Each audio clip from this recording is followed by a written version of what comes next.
Olá, gente, eu sou o professor Jarvis e na aula de hoje a gente vai falar sobre as propriedades dos hidrocarbonetos. Bom, primeiro ponto, lembrar o que é um hidrocarboneto.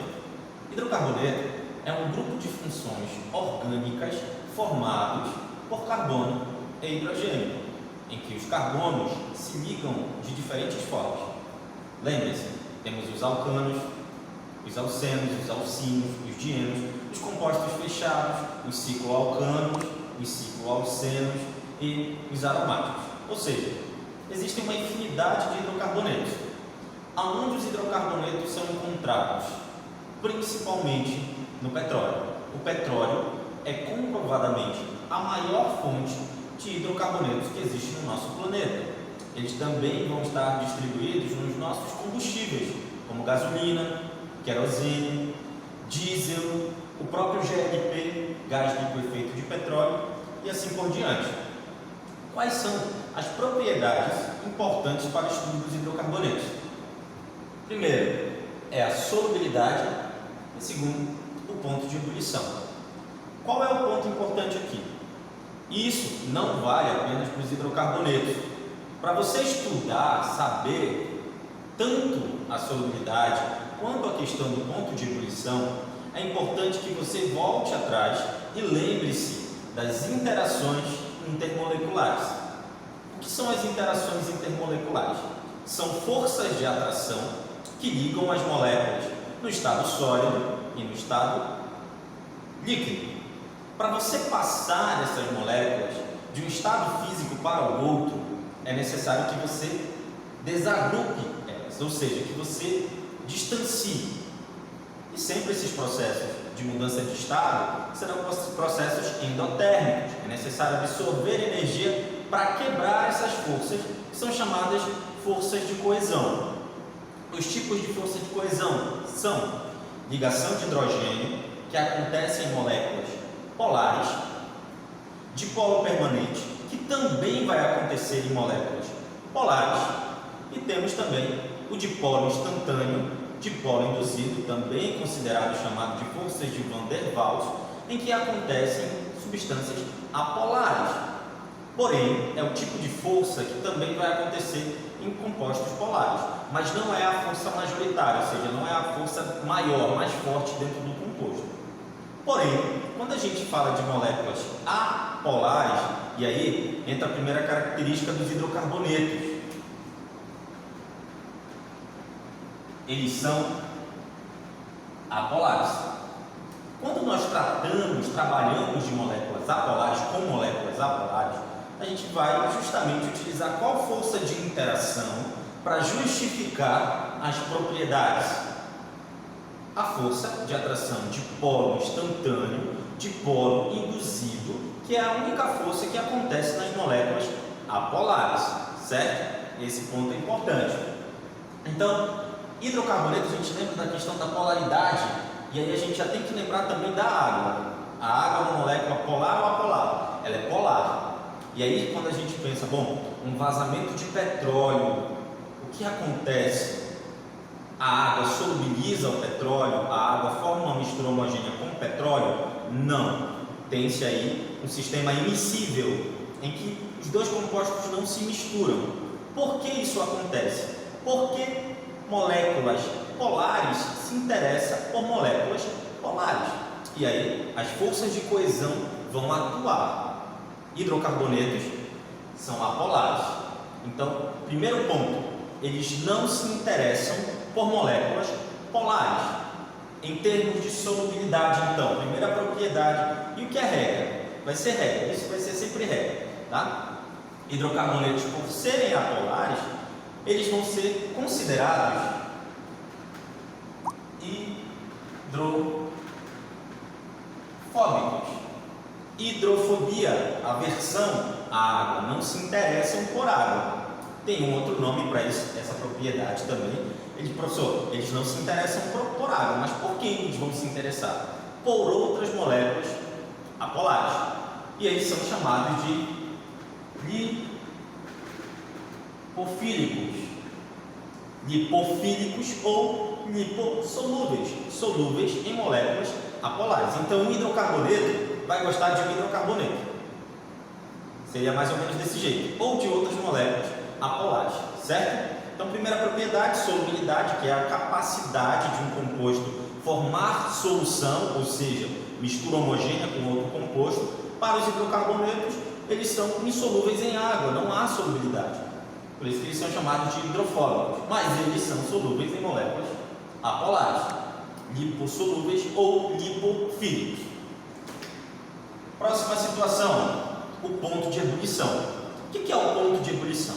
É a temperatura necessária para que você passe um composto do estado líquido para o estado gasoso. Para isso acontecer, você precisa quebrar as forças de coesão. As forças de coesão, a força de coesão dos hidrocarbonetos, vou até colocar aqui, dipolo instantâneo, dipolo induzido. É uma força de coesão fraca comparada às outras forças. Então, quando você compara hidrocarbonetos com outros compostos que têm uma massa parecida, um tamanho parecido, é comum que eles tenham pontos de ebulição menores. Então, os hidrocarbonetos vão estar lá no final da lista dos compostos orgânicos que têm um menor ponto de ebulição, certo? Porém, a gente também pode fazer uma comparação entre hidrocarbonetos. E aí você tem que lembrar lá do processo de destilação fracionada do petróleo. O que acontece no processo de destilação fracionada? Lá em cima da coluna da torre de fracionamento saem os gases: etano, metano, butano e propano. Mais embaixo você já vai retirar as substâncias líquidas, voláteis, mais líquidas. E mais embaixo você vai começar a tirar substâncias menos voláteis, líquidas, até substâncias sólidas. E aí o que vai determinar? Professor, mas todos os hidrocarbonetos vão fazer dipolo instantâneo e dipolo induzido, mas como é que eu consigo diferenciar? Porque a força de interação, de coesão, pelo visto, não é um ponto aí de desempate para dizer que uma molécula tem maior ponto de ebulição que a outra. Justamente, nesse caso, não é. Porém, se a gente pegar as propriedades físicas, no caso, essa propriedade física, ponto de ebulição, que é uma propriedade determinada, né? Teoricamente ela já é determinada, na verdade experimentalmente, a gente vai observar que o metano, um carbono, tem um ponto de ebulição de menos 161 graus Celsius. O etano, menos 81. E o propano, menos 42. O que está acontecendo com o ponto de ebulição enquanto eu adiciono um carbono? Ele está aumentando. Se a gente olhar também aqui, ó, tem um butano, vai ser menos 1 grau Celsius. Então eu estou começando a aumentar o ponto de ebulição desse composto. Mas, professor, o senhor disse que ele sempre tem baixo. Não, eles nem sempre têm baixo ponto de ebulição, certo? Quando eles comparados a outros compostos orgânicos polares de mesma massa ou parecidas massas, eles vão ter pontos de ebulição menores, mas entre eles vai ter essa diferença. E aí nesse primeiro caso, qual é o fator determinante que faz com que haja uma diferença no ponto de ebulição? A adição de carbonos. Então qual a primeira regrinha aí?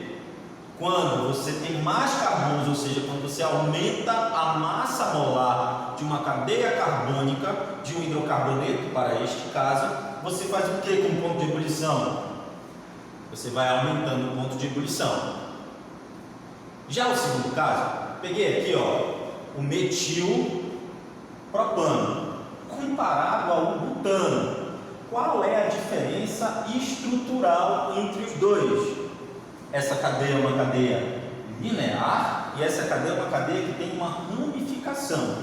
Olha a diferença no ponto de ebulição, menos 12 graus Celsius e menos 1 grau Celsius. Qual é aqui o fator determinante? Porque se você observar, as duas moléculas elas têm o mesmo número de carbonos, diferente daqui, que eu adicionei um carbono em cada molécula. Aqui não, elas têm o mesmo número de carbono, ou seja, elas vão ter a mesma massa molar. Mas qual é o fator determinante que faz com que o metilpropano tenha um ponto de ebulição menor que o butano? Justamente a presença da ramificação. Quando eu coloco ramificação nessas cadeias carbônicas, elas se afastam uma da outra. Elas se afastando, a força de coesão, a força intermolecular, no caso de polo instantâneo e de polo induzido, ela fica mais fraca, justamente por haver um distanciamento. Já numa cadeia linear, eu possibilito a aproximação de cadeias carbônicas.